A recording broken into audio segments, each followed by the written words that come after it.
Mahoka Koko no Retosei volume ke-18 chapter ketiga. Minggu 10 Februari, jam sudah mendekati pukul 3. Tatsuya membawa Miyuki bersamanya sedang mengunjungi rumah keluarga Kitayama. Tidak mungkin lebih tepatnya untuk mengatakan bahwa Miyuki yang sedang membawa Tatsuya ke sana. Alasan bersaudara tersebut mengunjungi keluarga Kitayama adalah karena Shizuku telah mengundang Miyuki saat di kelas kemarin. Saat mereka masuk, Shizuku sudah duduk. Pakaian Shizuku terdiri dari sepotong satu gaun berlengan panjang yang jatuh berlutut ke arah yang menutupi lehernya. Sebenarnya Miyuki berpakaian dengan cara yang sangat mirip. Tatsuya telah menerima saran Miyuki apakah dia harus datang berpakaian santai atau formal. Tapi tetap saja dia tidak bisa menahan diri untuk tidak diam-diam merasa lega karena tidak salah membaca mood pertemuan ini. Pada akhirnya Tatsuya telah memilih setelan jas hitam yang sederhana. Selamat datang dan terima kasih telah menanggapi undangannya. Menempatkan kedua tangannya dalam urutan, Shizuku melakukan busur yang sopan dalam formal yang cukup berlebihan. Terima kasih telah mengundang kami. Menyesuaikan dengan Shizuku, Tatsuya kembali dengan santun. Walaupun agak sedikit kurang santun, menanggapi. Miyuki menyusul kakaknya setengah detik kemudian. Silahkan, Suzuki mendesak Tatsuya untuk duduk. Shizuku memberi isyarat dengan matanya ke pembantu terdekat yang telah menunggu sampai saat itu. Tatsuya-san, jika kamu lebih suka kopi, aku bisa segera menyiapkannya. Cara berbicara sama seperti biasanya. Namun moodnya berbeda, itu terlihat seperti Shizuku sedikit gugup. Tidak, aku juga suka teh. Untuk saat ini, Tatsuya juga membalas dengan nada yang sama seperti biasanya.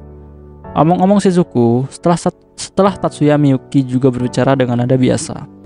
Apakah Honoka tidak datang hari ini? Ya, begitulah. Shizuku tetap mengelak, menyiratkan bahwa dia lebih memilih jika mereka tidak bertanya. Shizuku kehilangan kata-kata.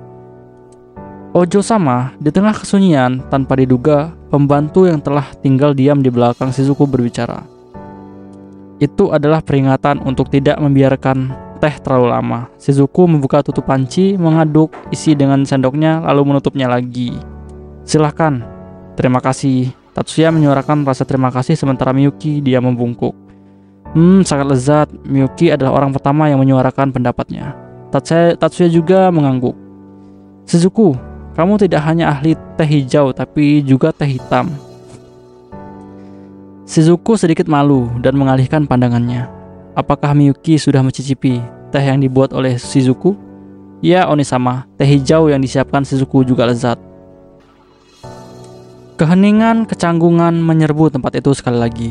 Namun kali ini akan menjadi acara tepat waktu yang akan menyelamatkan mereka dari keadaan seperti ini. Suara ketukan bisa terdengar dari pintu. Pelayan yang berada dengan orang yang membantu mempersiapkan teh membuka pintu. Ojo-sama, Tuan ada di sini. Biarkan dia masuk. Tanpa meminta pendapat Tatsuya dan Miyuki, dia langsung menjawabnya. Maafkan aku karena mengganggu pembicaraan. Ayah Shizuku, Kitayama Ushio, berdiri di samping Shizuku dan menyapa Tatsuya dan Miyuki. Kami yang harus menjadi orang yang mengatakannya. Maafkan kami karena mengganggu. Jika Ushio memang yang telah mengundang Tatsuya dan Miyuki, maka tepat untuk berterima kasih padanya untuk ini. Namun Tatsuya tetap bersikap seolah-olah itu adalah putrinya. Itu yang telah mengundang mereka menjaga dengan cara itu mungkin akan membuat interaksi lebih mudah, pikir Tatsuya. Tatsuya tidak bisa bertanya-tanya apa sebenarnya yang dia inginkan. Tatsuya tidak begitu bersemangat tapi hati-hati tentang seluruh kesepakatan. Mereka bukan murid SMA lagi. Perusahaan atas dunia mungkin ingin membuat sekutu di luar keluarga Isuba. Dan bahkan hanya membuat musuh mereka menyadari hubungan seperti itu akan menguntungkan. Tatsuya pernah didekati oleh ibu Shizuku. Namun apa yang mendorongnya untuk bertindak dengan cara itu adalah kekhawatiran seorang ibu untuk melindungi putrinya dari kemungkinan orang yang tidak mereka kenal. Jadi dia mempertanyakan entah bagaimana Tatsuya tidak berpikir bahwa Ushio akan melakukan hal yang sama. Tidak sama sekali, saya orang yang mengganggu pertemuan orang muda. Tidak ada yang aneh atau tidak sopan dalam apa yang Anda lakukan. Di sisi lain, kami datang ke sini tanpa mengucapkan salam kepada Anda. Kami sangat menyesal. Shizuku lah yang mengundangmu. Jangan khawatir tentang hal seperti itu. Untuk memulai dengan itu, tidak ada kebutuhan seperti di rumah ini. Kebetulan ada sesuatu yang ingin saya bicarakan kepada Anda. Jika tidak apa-apa dengan Anda, itu melegakan. Tolong mari kita duduk dan berbicara dulu. Menyatakan demikian, Ushio duduk. di sisi berlawanan Tatsuya. Sesaat kemudian, Tatsuya, Miyuki, dan Shizuku pun duduk. Kalau begitu, hanya ada satu hal yang perlu saya bicarakan. Artinya, kampanye negatif terhadap penyihir. Meskipun subjek ini sudah sesuai dengan apa yang diharapkan Tatsuya, fakta yang didapat Ushio terhadap bisnis segera mengejutkan sedikit. Baik istri ataupun putriku adalah seorang penyihir. Saya tidak bisa sedikit khawatir dengan arus kecenderungan orang membenci sisi penyihir. Saya ingin tahu apa rencana yang sedang dilakukan Ten Master Clan. Meskipun saya tidak bisa memberi terlalu banyak rincian tentang masalah ini, itu terjadi sebelum malam tahun baru, bahwa saya secara resmi diakui sebagai anggota keluarga Yusuba. Miyuki di sini juga hidup terpisah dari rumah utama. Kita jauh dari berada di posisi di mana kita menyadari keputusan Ten Master Clan. Mendengar jawaban Tatsuya, Ushio tidak membalas tatapan curiga dan mengangguk dengan ekspresi tenang. Saya mengerti. Saya mendengar dari istri saya bahwa para komunitas sihir Jepang memiliki aturan dan adat istiadat berbeda. Tatsuya mengangguk ringan untuk mengkonfirmasi kata-kata Ushio. Itu tidak berarti bahwa Ushio telah selesai. Tetap saja, bukan seperti Anda tidak mendengar tentang sesuatu, benar kan? Dapatkah Anda setidaknya memberitahu saya jika mereka sebenarnya berencana untuk ikut campur? Satu-satunya hal yang diketahui Tatsuya adalah hal-hal yang berkaitan dengan misinya sendiri. Itu tidak disebutkan secara khusus, menyatakan bahwa dia tidak diizinkan untuk membicarakan ini. Meskipun itu mungkin sesuatu yang sudah Anda sadari sejak dipublikasikan, Ten Master Clan mencari dalang di balik aksi terorisme tempo hari. Telah diputuskan bahwa pelakunya akan diserahkan ke polisi, tapi saya akan ikut serta dalam pencarian juga. Saya mengerti, pernyataan yang dibuat oleh komunitas sihir Jepang akan segera dieksekusi. Apakah tindakan akan diambil melawan perang anti-sihir? Saya belum pernah mendengar apapun dalam hal ini. Baiklah, saya mengerti. Sebelum Ushio yang sedang mendesah dalam, sebuah cangkir teh dengan cepat diletakkan oleh pelayan yang sudah siap di dekatnya. Ushio mengucapkan terima kasih pada pelayan itu dengan sekilas dan memberikan rasa haus dari teh yang disajikan. Seperti yang saya katakan sebelumnya, saya tidak bisa begitu saja mengabaikan gerakan anti-sihir ini seolah-olah itu adalah masalah orang lain. Jika Ten Master Clan membutuhkan pertolongan, maka saya bisa bekerja sama dengan menangani media. Dengan pertolongan dari Kitayama Group, pasti mereka akan mendapatkan pengaruh yang tidak bisa diabaikan melalui media. Kalaupun tren antagonis tidak bisa dibalik, sekaligus melemah itu mungkin bisa. Bagi Tatsuya, ini seharusnya menjadi tawaran yang diinginkan. Dia tidak meremehkan kekuatan pendapatan publik. Bahkan Yusuba tidak akan bisa bertahan tanpa dukungan dari masyarakat Jepang. Di dunia sekarang ini, tidak ada tempat bagi negara mereka di mana penyihir akan bertanggung jawab. Sayangnya, saya tidak dalam posisi di mana saya dapat berbicara atau mewakili kehendak Ten Master Clan.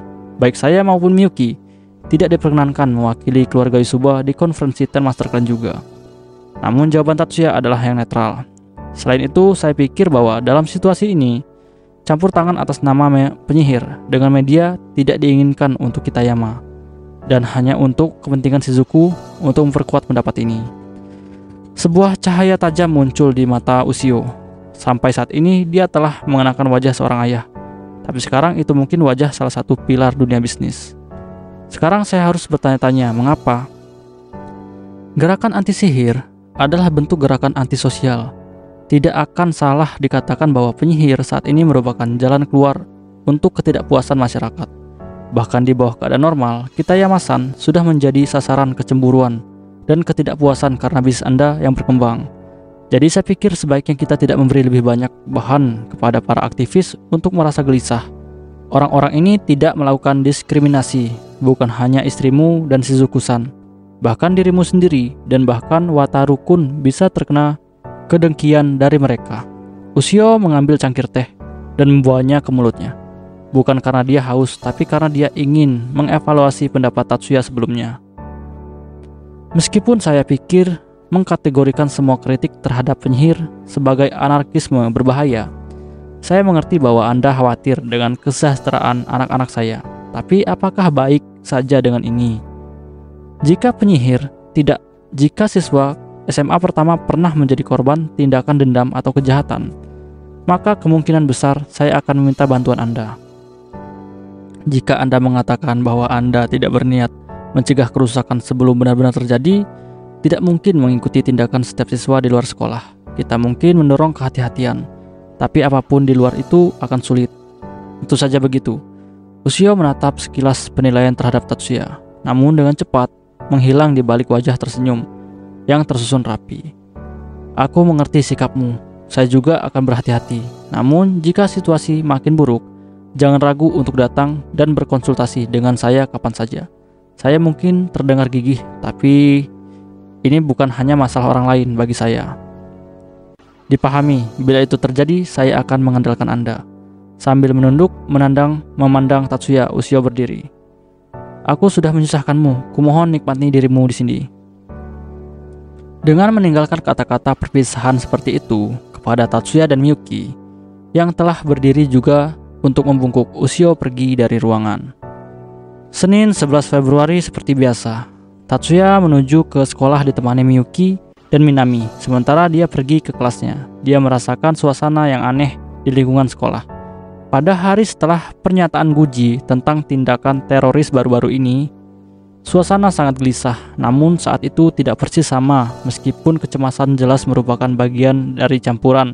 Kamu bisa merasakan keingintahuan ini adalah sentimen yang lazim.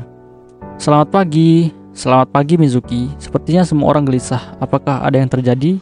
Sambil membalas sapaannya, Tatsuya bertanya pada Mizuki apakah dia mempunyai informasi tentang fenomena ini. Aku juga tidak bisa mengatakan dengan pasti, tapi tampaknya Ichijo dari SMA ketiga telah datang ke sekolah kita.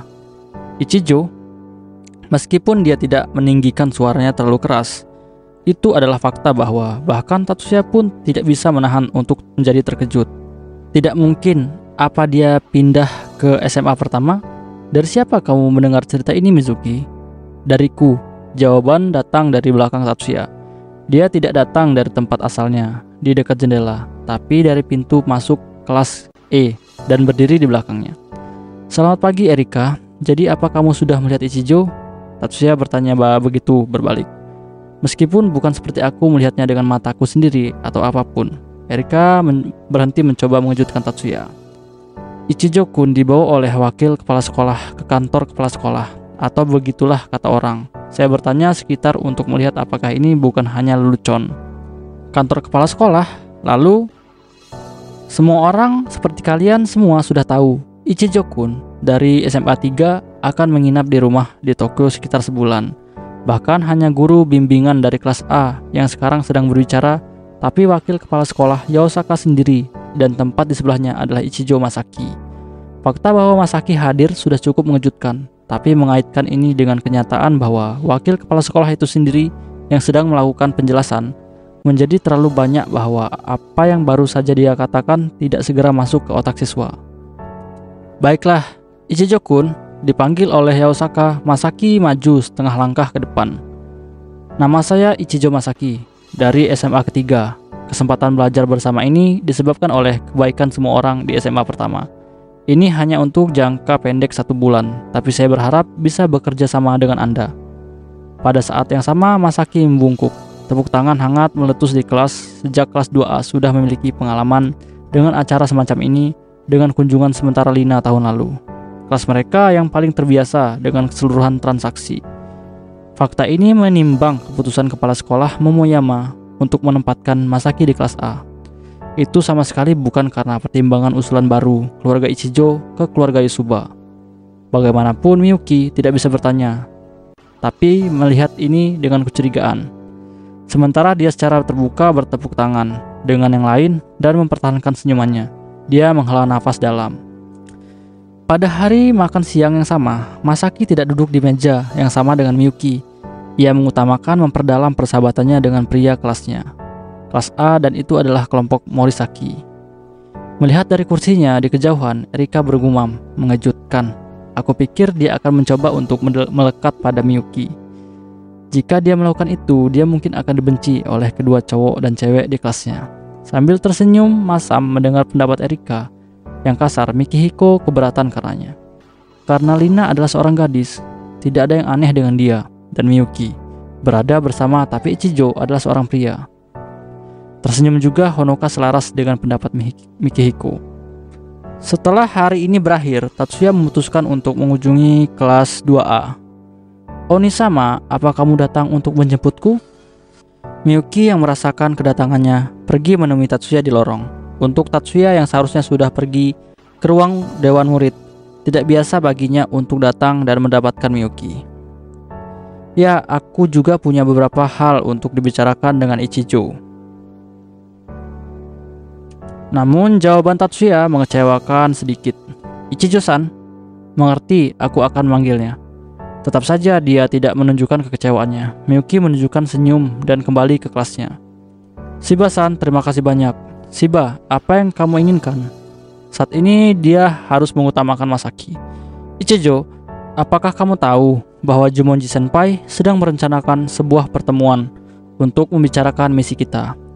Tatsuya tidak perlu menjelaskan secara terperinci apa misi ini. Sebagai anggota Ten Master Clan, mereka berdua tahu bahwa mereka telah diperintahkan untuk mencari dalang di belakang serangan teroris. Tidak, ini yang pertama kali aku dengar. Namun karena Masaki baru saja datang ke Tokyo, dia tidak mengetahuinya. Baiklah, meski aku mengatakan pertemuan itu akan lebih seperti pertukaran informasi yang diketahui saat ini antara Jumonji Senpai, Saigusa Senpai, dan aku sendiri. Jadi tidakkah kamu ikut juga? Baiklah, aku mengerti. Masaki merenungkan tentang undangan Tatsuya. Tidak butuh waktu lama baginya untuk datang sebuah jawaban, hanya kurang dari 10 detik. Jika tidak apa-apa denganmu, izinkan aku untuk berpartisipasi. Masaki sepenuhnya mengerti bahwa untuk investigasi semacam ini, berbagi informasi dan komunikasi itu penting. Aku mengerti, pertemuan hari ini akan berlangsung pukul 18. Aku akan mengirimkan peta, jadi tolong ambil terminalmu. Baiklah, dengan sedikit perasaan terkejut, Masaki mengeluarkan asisten digital pribadinya dari saku tangannya. Kalau begitu, sampai ketemu di sana jam 18.00. Setelah Masaki mengangguk pada kata-kata perpisahan, Tatsuya mengalihkan perhatiannya pada Miyuki. Miyuki, ayo pergi. Meski Tatsuya dibebaskan dari kegiatan sekolah karena misi pencarian yang diberikan, dia berpikir bahwa sejak dia kembali ke kelas A, dia bisa menemani Miyuki ke sana. Ya, setelah Miyuki mengangguk ke Tatsuya sambil tersenyum di wajahnya. Kalau begitu, Ichijo-san, kita akan pergi. Lakukan yang terbaik untuk kegiatan belajar. Masaki menjawab begitu dengan wajah lemah lembut. Setelah melihat Masaki pergi, Tatsuya dan Miyuki menuju ruang Dewan Siswa. Meski tatapan Tatsuya berbalik, dia bisa merasakan tatapannya. Apa yang bisa dirasakan atau dipikirkan Masaki saat ini, dia tidak bisa mengabaikannya. Tatsuya pergi tepat pada pukul 18.00 ke restoran di mana Katsuto sedang menunggu. Dia pergi pukul 19.00. Tidak ada kemajuan yang akan dilaporkan hari ini oleh salah satu dari mereka. Mereka telah berbagi informasi tentang peristiwa Kamakura di siang hari. Tentu saja mereka hanya berbagi informasi tentang mana mereka bisa berbicara. Itulah sebabnya pertemuan malam ini berakhir setelah penjelasan dari penyelidikan saat ini yang dipimpin oleh Masaki. Oleh karena itu, sudah berakhir pada waktu yang tidak terlalu pendek atau terlalu lama. Setelah itu Katsuto, Mayumi, dan Masaki makan malam bersama. Tapi Tatsuya menolak dan pulang ke rumah. Dia juga diundang tentu saja, tapi mereka tidak mendesak setelah dia menolaknya. Katsuto dan Mayumi sepertinya memperhitungkan pertentangan Tatsuya dan Masaki karena Miyuki. Selamat datang di rumah, Onisama. Apa sesuatu terjadi? Apakah kamu merasa sakit? Biasanya dia pasti sudah membuka pintu, tapi melihat dia lebih lambat dari biasanya, wajah Miyuki sudah kehabisan warna. Tidak, aku hanya memikirkan sesuatu. Aku kembali, Miyuki. Apa yang kamu lakukan mengkhawatirkan Miyuki seperti itu, pikir Tatsuya. Setelah selesai makan, Tatsuya menolak tawaran minum teh dan pergi untuk mandi. Tiba-tiba, Miyuki berdiri panik saat suara telepon video berdering. Meski ada konsol nirkabel di bawah meja, Miyuki melompat dengan semangat dan melangkah ke arah panel di atas dinding. Miyuki mengangkat suara terkejut saat melihat nama panggilan yang ditampilkan. Onisama, ini panggilan dari Obasama. Tolong diangkat. Saat dia menjawab begitu, Tatsuya sudah bergerak di layar depan kamera. Miyuki menekan tombol jawab panel. Di layar video telepon, wajah Maya muncul. Selamat malam, Tatsuya. Aku bertanya-tanya, apa kau ada di tengah sesuatu? Meski tidak mudah mengerti apa maksudnya sejak mereka saling berhadapan, tatapan Maya beralih ke meja tempat cangkir kopi berada. Tidak apa-apa, Obawe. Bisnis apa yang membawamu ke sini? Di hari ini, bagi seseorang seperti Tatsuya, jawaban seperti itu tidak memiliki ketenangan. Namun Maya tidak berkomentar di atasnya. Sabtu lalu, Guji berhasil kabur. Karena kita mengerti bagaimana saya pikir, saya akan membiarkannya. Kamu tahu, mendengar ini Tatsuya berpikir, apakah ini sesuatu yang harus kepala keluarga Yusuba katakan? Namun pemikiran ini terlalu dini. Seperti komunikasi kita telah dicegat. Kode kuat seharusnya melindungi komunikasi antara anggota keluarga Yusuba. Kami menggunakan kode yang berubah setiap jam, seperti pertahanan nasional, tapi rupanya langkah ini telah dikalahkan. Kalau begitu, haruskah saya memikirkan panggilan ini sebagai panggilan yang bisa dicegat juga? Namun betapa sulitnya untuk percaya, Tatsuya sama sekali tidak punya alasan untuk meragukannya. Dengan demikian, dia menerimanya sebagai kebenaran. Memang itulah mengapa lain kali kita menemukan petunjuk. Kami akan mengirimkannya kepada Anda melalui surat. Baiklah, saya mengerti. Bahkan jika dia mengatakan bahwa dia akan mengirim surat, tidak mungkin dia mempercayakan ke mail yang biasa, pikir Tatsuya. Dan satu hal lagi, sejak dia menghubungi mereka malam ini, itu berarti petunjuk baru telah ditemukan hari ini. Tatsuya mengerti bahwa dia berencana mentransmisikan informasi ini besok. Hanya itu yang ingin saya katakan tentang masalah ini. Oh benar Tatsuya-san, apakah semuanya berjalan dengan baik dengan Jumonji Nono dan putri keluarga Saingusa? Anak keluarga Ichijo juga bergabung dari apa yang saya dengar. Jika Anda berbicara tentang pertemuan itu, semuanya berjalan dengan baik. Apa ini tiba-tiba, pikir Tatsuya, tapi dia menjawab tanpa berpikir banyak. Apakah begitu? Tolong lakukan yang terbaik. Namun bergaul dengan baik adalah tidak ada jalan keluar. Tatsuya menatap Maya dengan ekspresi bingung. Ketika ekspresinya itu aneh, senyum muncul di wajah Maya. Tidakkah Anda memperhatikannya? Bukan Jumonji Dono yang membuat putri keluarga Saingusa berpartisipasi, tapi keluarga Saingusa itu sendiri menggunakan pertemuan sebagai dalih untuk membuat Anda dan dia memiliki sesuatu seperti kencan. Apa yang kamu katakan di depan Miyuki, sebuah kepanikan yang hidup terbangun di hatinya, bagaimanapun tidak tampak di wajahnya. Jadi mereka punya niat seperti itu. Aku akan berhati-hati. Menunjukkan ketidaksenangannya dengan cemberut, dia membalas jawaban seperti itu. Ya, lakukanlah. Lalu aku mengucapkan selamat tinggal padamu. Selamat malam juga Miyuki-san. Terima kasih banyak. Selamat malam Oba-sama. Panggilan berakhir. Di depan layar hitam pekat, Tatsuya menoleh ke arah Miyuki. Seperti yang diharapkan, Miyuki sangat marah, namun itu tidak muncul di wajahnya. Sebuah rasa tidak enak yang kuat menyerang Tatsuya, namun dia merasa tahu penyebabnya. Tatsuya tidak merasa senang karena merasa cemburu, dikecam atau Miyuki merajuk adalah sesuatu yang tidak pernah dia inginkan. Bahkan tidak sekalipun sementara itu, dia tidak pernah menyangka Miyuki cemburu juga, merepotkan atau sesuatu yang bermasalah. Tatsuya berpikir bahwa tidak ada alasan bagi Miyuki untuk menahan diri dengan cara apapun. Namun ini juga bisa dilihat saat adik perempuannya tumbuh, atau bahkan bukti pertumbuhannya. Itu salah satu cara melihatnya. Kamu bisa terbuka tentang kecemburuanmu seperti sebelumnya, adalah sesuatu yang tidak bisa dikatakan Tatsuya kepadanya. Pada esok harinya, pukul 8, ketika Tatsuya akhirnya tiba di dekat pangkalan Zama setelah melakukan perjalanan dari markas Suchiura, setelah meluangkan waktu untuk menjelaskan beberapa urusan. Dia tidak berbicara dengan Katsuto dan Mayumi tentang kedatangannya ke sini hari ini. Tentu saja juga dengan Masaki. Dia juga melewatkan pertemuan hari ini. Sebaliknya, anggota keluarga Yusuba adalah rekan-rekannya saat ini.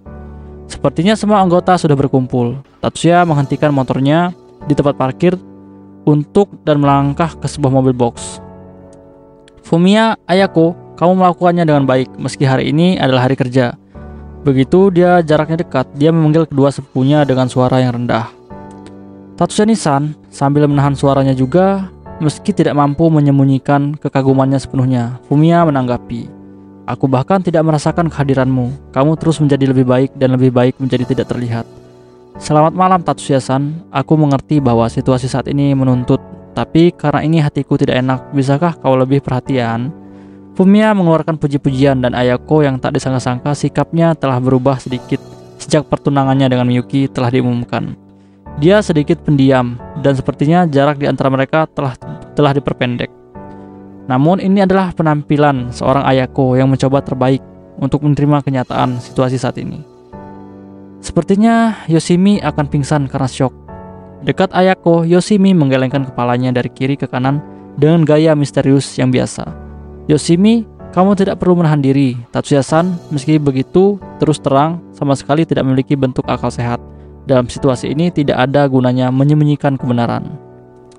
Kita akan segera pergi." Fumiya yang sudah melihat Tatsuya langsung mengangguk. Ayako dan Yoshimi yang entah bagaimana masuk ke penampilannya yang tidak sesuai untuk misi ini, berbalik menghadap Tatsuya dan sedikit membungkuk. Tatsuya kemudian mulai berjalan. Tepat di belakangnya adalah Fumiya dan Ayako, serta beberapa pria berpakaian hitam. Jumlah bayaran di sekitar Yoshimi tiba-tiba meningkat, dan kemudian dia melihat ketiganya pergi. Meski begitu, pengawasan cukup ketat. "Temukan dia. Orang ini mungkin Guji." Tatsuya melapor kepada Ayako dan Fumiya dengan bisikan ketegangan mengalir melalui otot punggung mereka. "Ayo, segera masuk," jawab Fumiya dengan suara berbisik juga seperti Ayako tidak keberatan. Ketiga orang itu berjalan menuju gerbang depan. "Tatsuya-san," sambil mengangguk pada suara Ayako, Tatsuya menekan tombol radio yang ada di tangannya. Lampu yang menerangi pintu gerbang rumah sakit pun lenyap. Orang-orang berkulit hitam telah memotong kawat listrik yang memasok energi pada bangunan. "Mari kita lanjutkan sesuai rencana." Rencananya sederhana. Ayako harus mengamankan retret mereka sementara Fumiya bertindak sebagai pengawalnya. Tatsuya sendiri untuk mengamankan penangkapan Guji. Meskipun Ayako dan Fumiya menentang rencana ini, mereka sama sekali tidak kanak-kanakan untuk menimbulkan kesulitan ketika strategi itu mulai berjalan. "Tolong hati-hati. Saudaraku," yang tampak seperti sepasang saudara perempuan cantik saat ini, mengirimkan serempak lampu itu kembali hampir bersamaan saat Tatsuya memasuki gedung dari atap. Dan Tatsuya saat ini sedang mengalami pertempuran secara langsung dengan manusia sihir buatan. Tatsuya menggunakan partial dismantling. Pada saat bersamaan, kedua mayat itu ada lubang di dada mereka. Meskipun penyihir buatan itu terus berjuang tanpa henti, tapi mereka mendapat kerusakan yang fatal. Bahkan mereka segera berhenti dari serangan tersebut.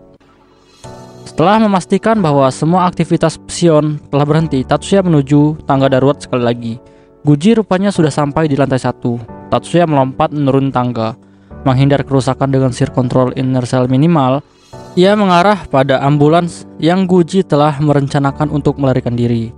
Mengapa ada ambulans meski tidak ada sinyal darurat? Mengapa ada kebutuhan untuk ambulans itu menjadi anti peluru dan tahan panas?